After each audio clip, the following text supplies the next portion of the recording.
Breaking details. Thank you. Joining us tonight, Ukrainian Foreign Minister Dmytro Kuleba. Mr. Foreign Minister, thank you so much. A lot of people are leaving Ukraine. You are heading in to be with President Zelensky and others. Tell us your thoughts tonight. You've been briefed with your National Security Council. What's the latest? Well, thank you for having me. It is true, I'm heading back to Ukraine. And I just read the news that the city that I was born, where I was born in eastern Ukraine, is under Russian control now. So it breaks my heart. But at the same time, I'm absolutely resolved and to continue fighting on both diplomatic and military fronts to defend the country. We have the capacity, we have the will.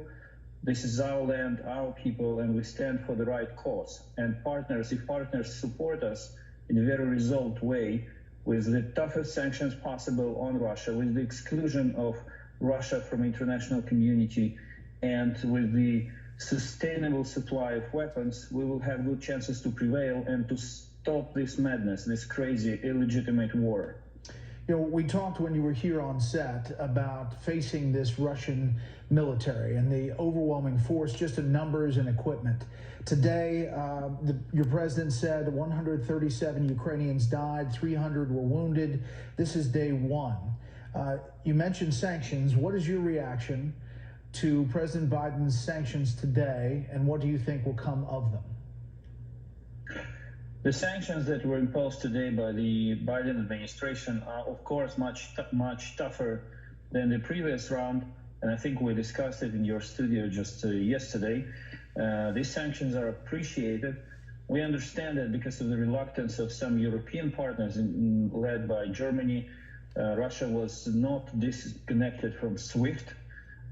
We still believe that the United States have all the political, moral, and legal grounds to do it unilaterally, and we will be looking forward because the higher the pressure on Russia is, the more human lives, innocent lives in Ukraine will be saved.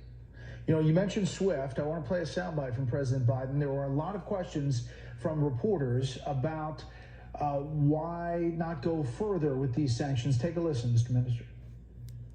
Respectfully, sir, what more are you waiting for? Specifically, with the sanctions we've imposed exceed SWIFT. The sanctions we imposed exceed anything that's ever been done. The sanctions we imposed have generated 2/3 of the world joining us. They are profound sanctions. Let's have a conversation in another month or so to see if they're working. So in another month or so, can the Ukrainians hold off the Russian forces in a month or so? On the one hand, every hour and every day counts, and I have the information that tonight Russia will hit Ukrainian cities with more missiles as it did in the first hour of its aggression against Ukraine. On the other hand, yes, we are absolutely committed to continue fighting as long as it takes us to prevail in this struggle. We cannot lose the country. It's unimaginable that a war like this is happening in 21st century.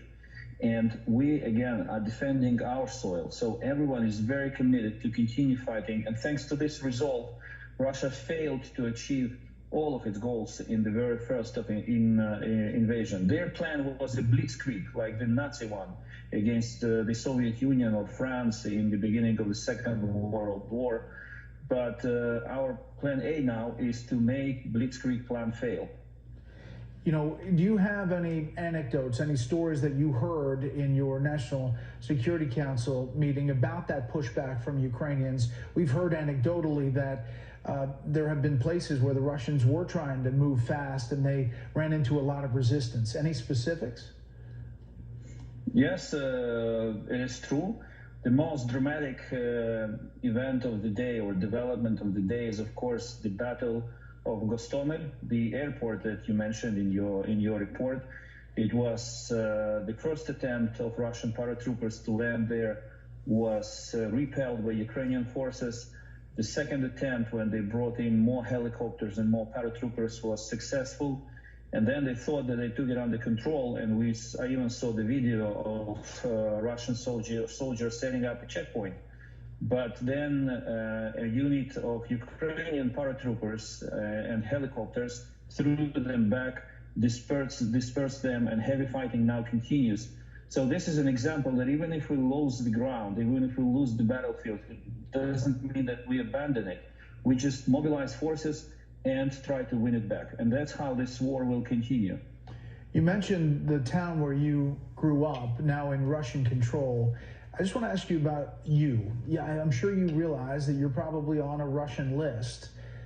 As you make your way back into Ukraine and the capital, how concerned are you for your safety and how you're transported?